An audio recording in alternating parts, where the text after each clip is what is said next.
के कैसे समझाई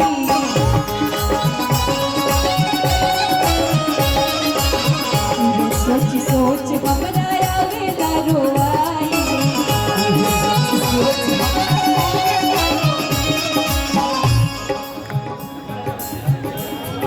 दीपू भैया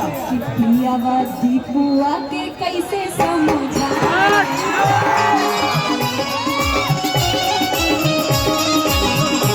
सोच सोच हमरा आवेला रोआई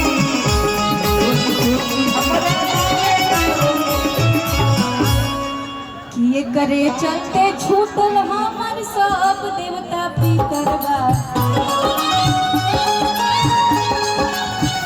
देखिए इसी को भोजपुरी कहते हैं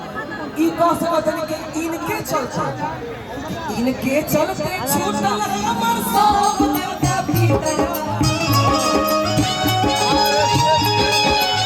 इनके चलते छूटल हमर सब देवता पितरवा आई हो दादा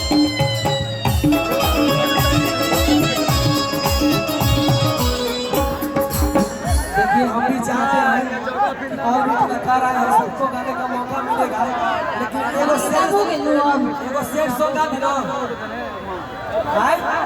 एगो शेर सॉन्ग गा दी ओकरा बाद आप रिकॉर्डिंग लॉन्च कर दीजिएगा